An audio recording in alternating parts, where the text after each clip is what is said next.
Senador Marco Cortés, la semana pasada también sobre el senador Ricardo Anaya. Es un esquema donde ellos adrede ocultan información fundamental en su declaración patrimonial, en los cuales generan bastantes ingresos. En el caso del senador Anaya, él declara no tener nada, pero si lo contrasta con las empresas que están a nombre directo de sus familiares, en este caso de su esposa, pues pareciera que no tiene nada, pero en realidad todo ese ingreso queda entre negocios familiares. De hecho, muchas de estas empresas terminan siendo factureras o también hay sospechas fuertes de lavado de dinero. Es el mismo caso del senador de la República con fuero y plurinominal Marco Cortés Mendoza. Se va 6 años del país y ¿cuándo regresa? Cuando tiene fuero. Y en efecto, desde entonces se dijo pues un modus operandi de tener propiedades y recursos al amparo del poder público o de sus puestos como diputados y senadores. Y el escándalo, por supuesto, de el dinero que les dieron con la reforma energética del 2013. Muy bien. Para finalizar, Presidenta, paréntesis, no me pongo de pie para no obstruir el tiro de los compañeros camarógrafos.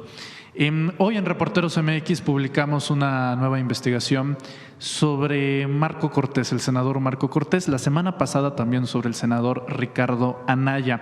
Es un esquema donde ellos adrede ocultan información fundamental en su declaración patrimonial, en los cuales generan bastantes ingresos. En el caso del senador Anaya, él declara no tener nada, pero si lo contrasta con las empresas que están a nombre directo de sus familiares, en este caso de su esposa, pues pareciera que no tiene nada, pero en realidad todo ese ingreso queda entre negocios familiares. De hecho, muchas de estas empresas terminan siendo factureras o también hay sospechas fuertes de lavado de dinero. Es el mismo caso del senador de la República con fuero y plurinominal Marco Cortés Mendoza. Ambos gozan de ser los últimos presidentes nacionales del Partido Acción Nacional. De omitir declaración de este estilo en una declaración patrimonial, pues claro que es un asunto de deshonestidad. Preguntarle si lo que era antes la función pública, hoy la Secretaría Anticorrupción, revisaría el caso si es que fuese de su interés. Más bien es el sistema anticorrupción y el propio Senado tiene que hacer su revisión y llevarlo en todo caso al Tribunal de Justicia Administrativa, para que el Tribunal Superior de Justicia Administrativa determine, que son los que ahora determinan las sanciones administrativas.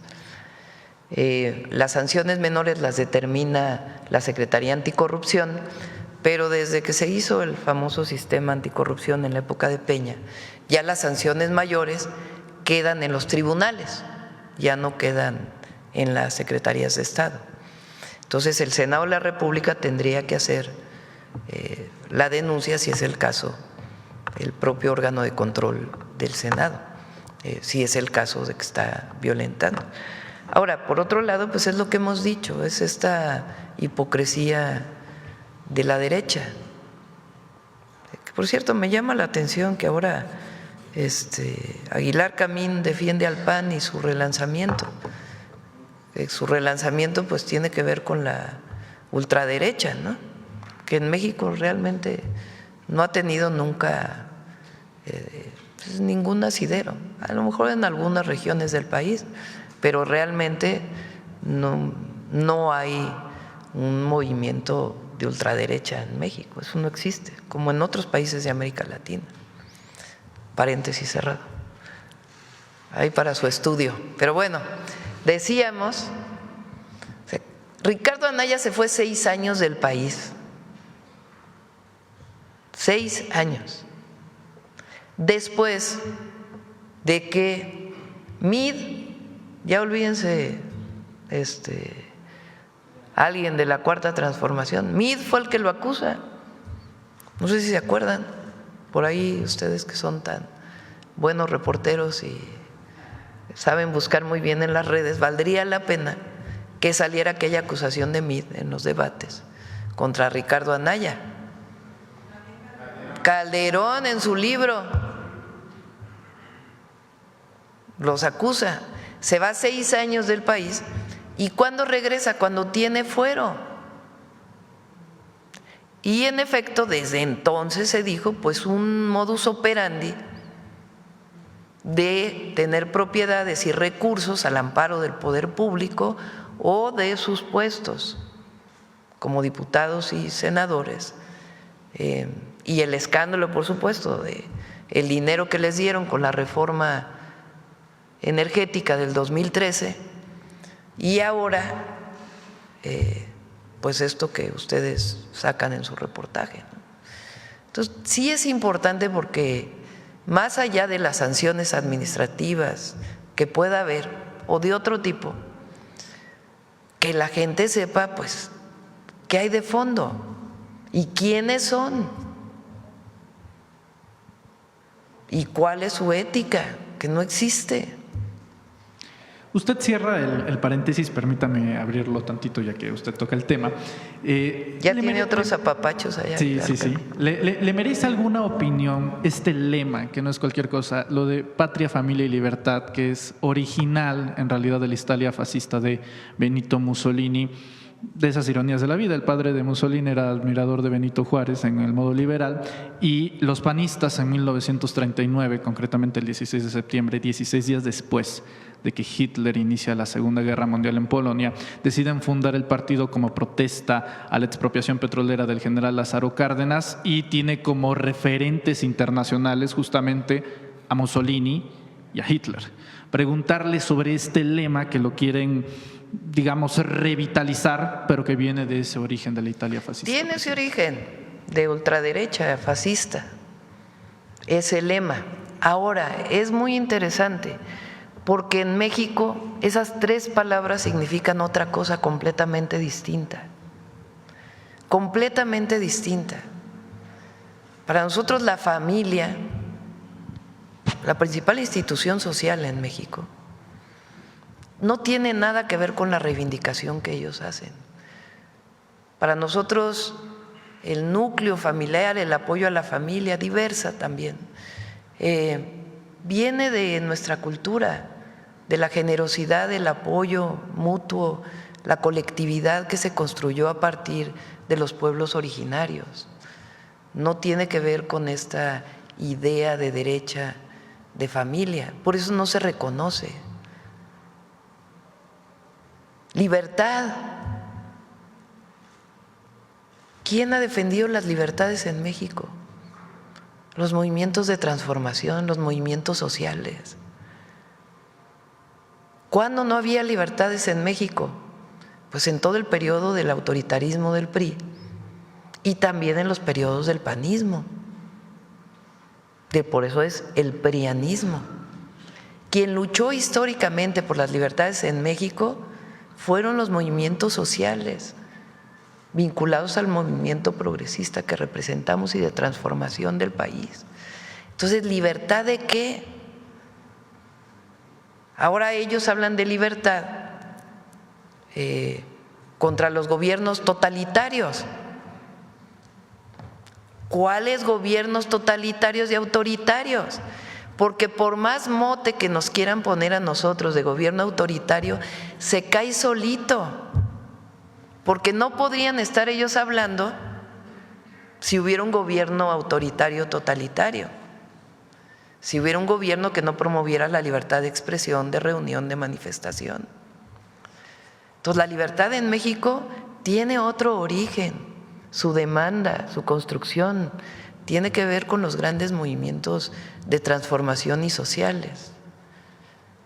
Y el otro, el concepto de patria. En México el concepto de patria viene de las transformaciones profundas de nuestro país. El movimiento de independencia, que fue un movimiento de independencia y justicia, no nos cansamos de decirlo. No todos los movimientos de independencia en América tuvieron las dos consignas. Incluso el de democracia, si lo llevamos al concepto integral, la independencia tenía, en el sentido de principios del siglo XIX, pero tenía la soberanía, y si no hay que leer los sentimientos de la nación y la Constitución de Apatzingán, porque desde ahí viene el artículo 39 constitucional, el concepto de justicia, porque desde los primeros momentos Hidalgo dio el grito para la abolición de la esclavitud, y los sentimientos de la nación tienen un profundo significado de justicia y de democracia, porque llega Iturbide, se pone la corona y le dicen: perdóname, no luchamos tantos años para llegar a que se ponga un emperador, y se hace la Constitución de 1824 y llega el primer presidente de México, Guadalupe Victoria. Ahí está el sentido de patria, de soberanía, de justicia, de democracia y de libertades. Con Juárez, la Reforma. No hubiera habido democracia en México profunda si no hubiera habido reforma. ¿Por qué? Porque la Iglesia controlaba una buena parte, no solamente de las propiedades, sino de las decisiones en México. Y al haber la reforma de separación de la Iglesia del Estado, pues es el nacimiento de la democracia en México, pero también de las libertades. Lo que hoy llamamos derechos humanos en la Constitución, que se llamaban garantías individuales, viene de ahí. Y el profundo sentido de patriotismo de Juárez, que en todo momento luchó contra los conservadores, que fueron a pedir la invasión a Europa para que Francia y un emperador austríaco viniera a gobernar México. Y Juárez, que luchó por la segunda independencia en contra de la intervención francesa. Y la revolución, no puede haber más sentido de justicia, de libertades, de democracia y de patria y de soberanía que en la Constitución de 1917. Y la cuarta transformación se sustenta ahí, de la historia profunda, política y democrática de las grandes transformaciones de nuestro país. Entonces, su concepto de el PAN, que viene en efecto de la derecha fascista de Italia, ¿qué tiene que ver con México? Nada. Por eso no tienen futuro. Como diría Juárez, están moralmente derrotados. Para acá. Ayer estabas desde ayer, ¿verdad? Buen día, presidenta. No. Manuel Pedrero, de los Reporteros MX. Primero, me gustaría preguntarle, porque ahora que mencionó la exposición de los agricultores, pues me llamó mucho la atención que hizo énfasis en 2 ocasiones que no se le da este apoyo a una organización, sino directo a los productores. Lo que me motiva a preguntarle, ya que hizo énfasis en 2 ocasiones, si ha habido alguna agrupación, sindicato, terceros, asociaciones civiles que hayan pretendido ser ese tercero, ser ese intermediario para ser el conducto de los apoyos. Sí. ¿Quiénes? Ay, no vale la pena, pero hay todas las que había desde antes. Todas. Lo que quieren es regresar a controlar los recursos y aprovechan a veces parte de una demanda legítima de productores agrícolas, de agricultores, de productores de maíz, en este caso agricultores de maíz, pues para querer encabezar las movilizaciones. En realidad ahora la negociación fue con muchos liderazgos locales que representan pues a grupos de agricultores, no con las organizaciones que antes estaban, ¿verdad? ¿Cuál es el mensaje específico para aquellos que pretenden ser intermediarios o que insistan? Se acabó la corrupción. El apoyo del gobierno va directo al pueblo, sin intermediarios. Ese es el mensaje. Muy bien. Preguntarle acerca de 2 acontecimientos el día de ayer. Me voy a ir en orden cronológico.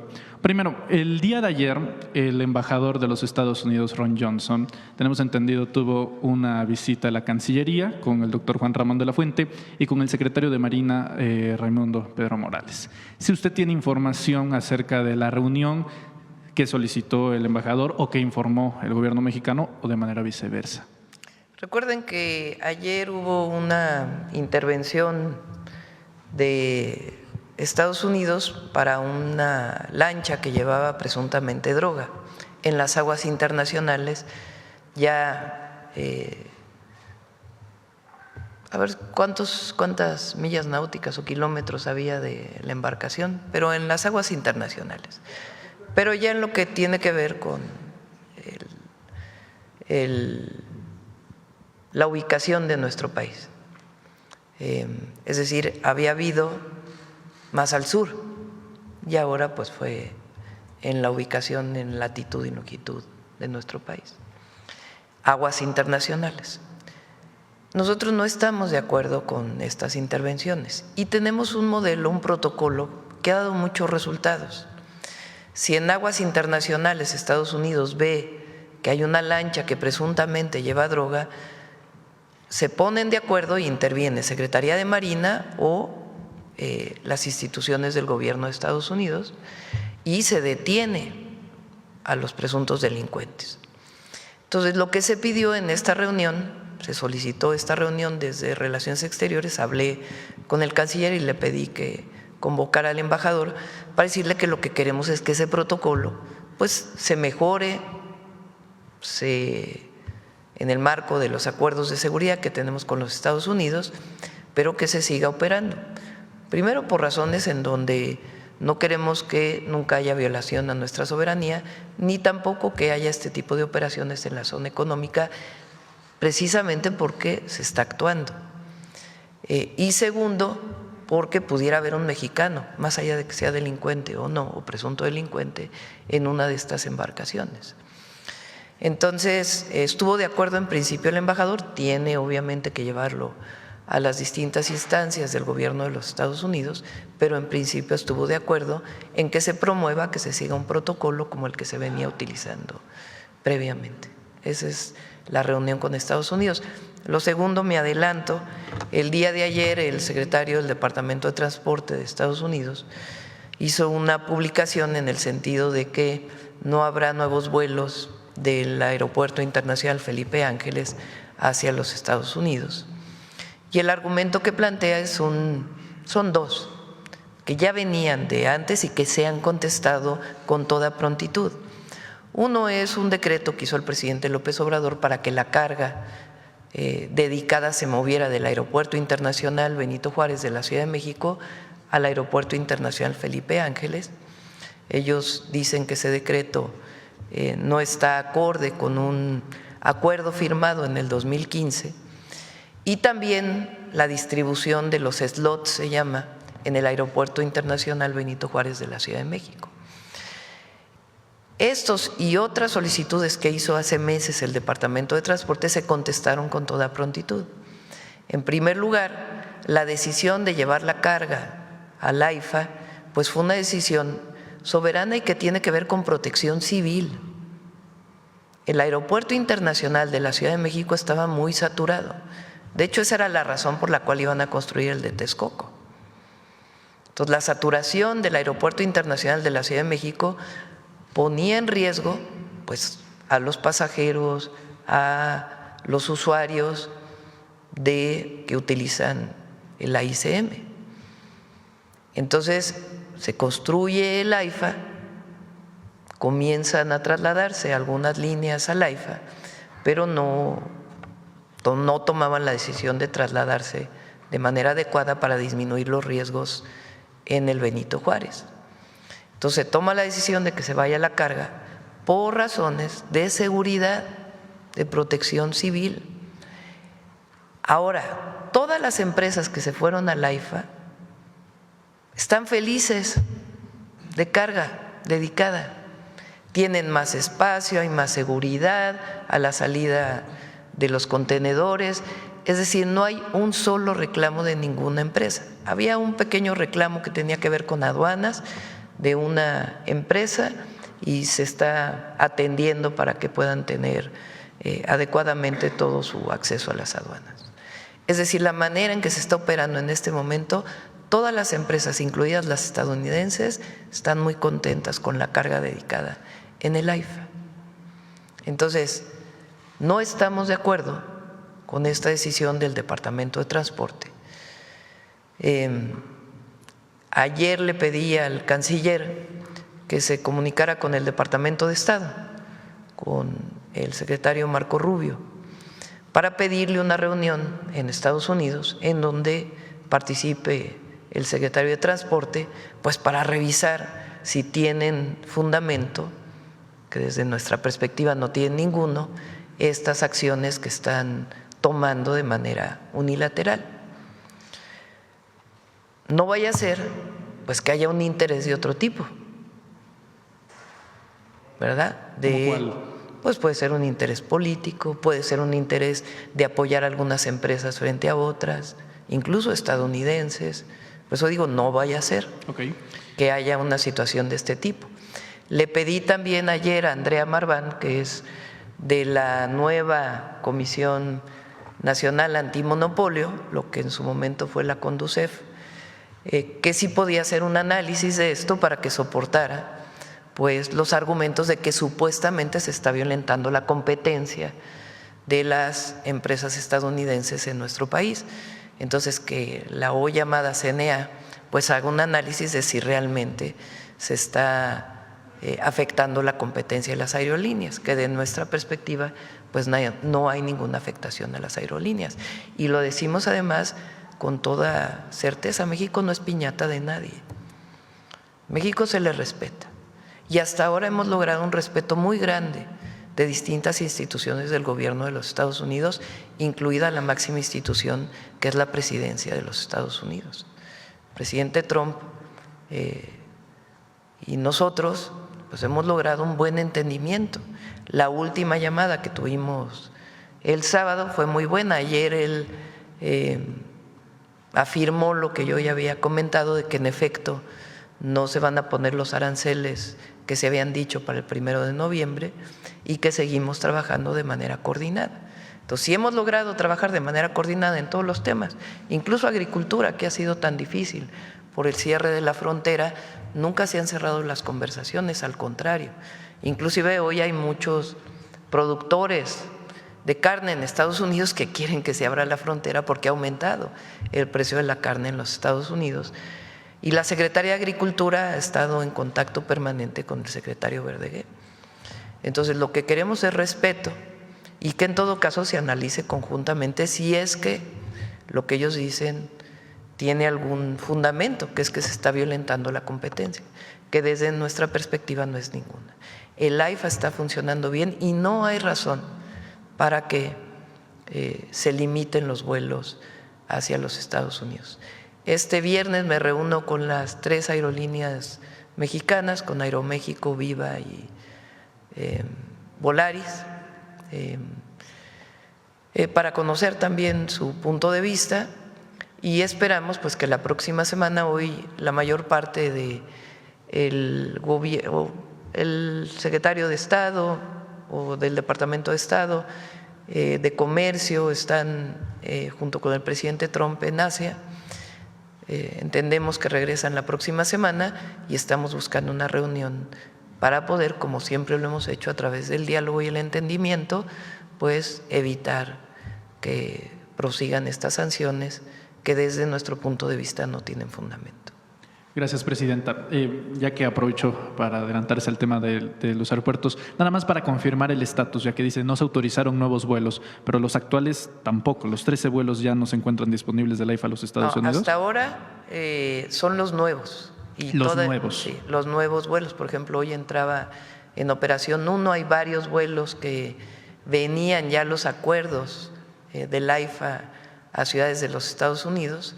Lo que están planteando es que los nuevos vuelos no, y quieren poner otras sanciones más adelante. Los actuales y esperamos, siguen. Sí, y esperamos, a ver, chéquenme con Sí, porque Esteban, se había manejado que los actuales iban a dejar de operar. No, hasta ahora, vamos a checarlo.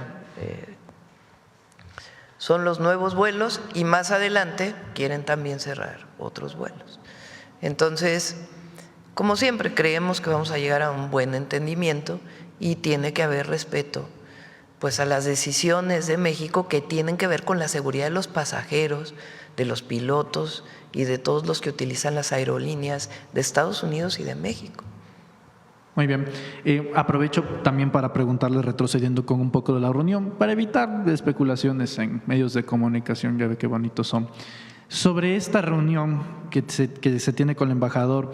Entonces, ¿lo considera inconexo que aquello que sucedió en esa reunión derivara como consecuencia de lo que sucedió luego en la noche con las sanciones? Son 2 hechos aislados. Sí, son 2 hechos aislados. Muy bien. Sobre el tema del rescate, de momento Estados Unidos pues ha asesinado a 57 latinoamericanos que se encuentran en estas lanchas. En caso de presentarse una situación, de nuevo, como la que aconteció hace unos días, donde el gobierno mexicano interviene para salvar la vida de un ser humano, si se vuelve a dar esas condiciones, ¿México volverá a intervenir? Es un asunto humanitario y además parte del derecho internacional en la mar. Muy bien.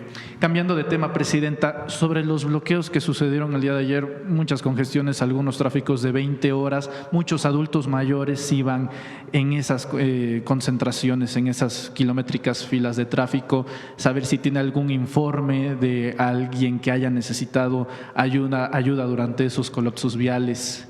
Pues siempre un cierre de una carretera pues genera problemas. Nosotros no usamos a la fuerza pública, sino buscamos siempre el diálogo y también no caer en chantajes, ¿verdad? Porque entonces lo justo. Entonces tienen razón, hay una demanda legítima de los agricultores de que el precio del maíz está muy bajo a nivel internacional.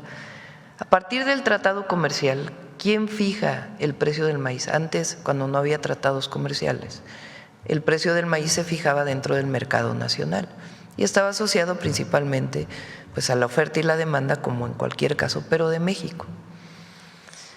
A partir de los tratados internacionales, el precio del maíz se fija internacionalmente. Nosotros creemos que incluso en ese caso debería haber una diferencia entre el maíz que se llama blanco y el maíz amarillo, porque el maíz amarillo tiene características incluso de la siembra y productividad muy distintas al maíz blanco. Pero en este momento en la bolsa de Chicago, el maíz amarillo y el blanco tienen el mismo precio. En el momento del inicio de la guerra en Ucrania, como Ucrania y Rusia son de los principales productores de granos en el mundo, disminuye la comercialización de maíz, de trigo, de otros granos y los precios se suben muchísimo. Llegaron a estar en 7,000, 7,500 pesos la tonelada. Fue un momento, digamos, muy bueno para los agricultores en México por un asunto externo. Ahora lo que está pasando es que es al revés. Hay muchísima producción, particularmente de maíz en el mundo, muchísima. Entre otras cosas porque ha llovido no solamente en México, sino en muchos otros lugares del mundo. Las condiciones climatológicas pues han hecho que haya mucha producción. Entonces, a nivel internacional, el precio del maíz hoy está en 3,300. Imagínense ustedes, de 7,200 en 2022 a 3,300. Entonces, a los agricultores pues no les sale ni el precio de producción. Es muy bajo. Entonces, aquí en apuesta ya, digamos, en el mercado sale como en 4,200. Y aún así pues no les está saliendo. Entonces, ¿qué fue lo que hicimos? A una demanda de ellos que dicen, a ver, no nos sale, ¿cómo vamos a recibir 4,200 por tonelada si ni siquiera nos da para garantizar nuestros costos de producción? Dijimos, a ver, primero las principales empresas compradoras del grano, vamos a hacer acuerdos entre el productor y la empresa para que no haya intermediarios, que son los que muchas veces se quedan con una buena parte de los recursos. Se vende a menos de 4,200, lo compran los intermediarios y lo venden a más. Y el intermediario es el que se queda con el recurso. Muchas veces vinculado con los grandes monopolios, que son Minsa, Maseca, Cargill, principalmente. Entonces, a ellos lo que les dijimos es, tienen que comprar a más, ustedes tienen que hacer un esfuerzo muy importante, incluso por encima de los 5,000 pesos para comprarlo, que nos pidieron que no diéramos el precio exacto porque pues incluso se está queriendo lograr más, pero que haya un precio adecuado o mejor de aquellos principales compradores. Aparte lo compran nixtamaleros, ¿no? El maíz para la producción de tortilla. Entonces, una parte la dan estas grandes empresas en esta relación productor-comercializador. Y otra parte, pues estamos haciendo un esfuerzo extraordinario nosotros para aportar hasta cierto nivel de producción, 200 toneladas por productor, pues un monto que les permita sobrellevar pues su siembra del próximo año. a un precio mejor. Ahora, sin chantajes, evidentemente, porque ellos pedían pues muchísimas cosas y nosotros dijimos, bueno, lo que se puede pues es esto, porque nosotros no podemos prometer cosas que no podemos cumplir. Entonces se puede cumplir con esto y además vamos resolviendo el tema de fondo, vamos haciendo un marco jurídico que nos permita pues establecer un esquema de mercado y de precios para el maíz sin violar pues lo que tiene que ver con los tratados y demás, sino sencillamente que garantice un precio justo para los productores, a pesar de los vaivenes del mercado. Hay ejemplos en México, como por ejemplo la caña de azúcar, que tiene un marco especial en México. Entonces, sin afectar los tratados se puede lograr eso y lo estamos haciendo. Esa es una parte. Ahora, ¿qué querían ayer? Que quitáramos con Guardia Nacional, que pues eso nada más iba a generar una provocación, que muchos le estaban buscando, muchos.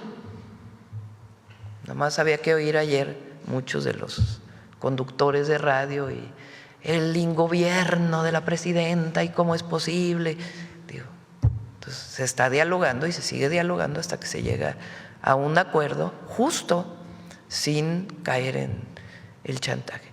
Y sí hay personas pues que no la pasan bien en el momento de esta situación. Ahora, nosotros no creemos, porque siempre está abierta la mesa de diálogo, que se tenía que llegar a un tema de bloqueos, porque el secretario tenía instrucciones siempre de tener una mesa abierta de diálogo con los agricultores.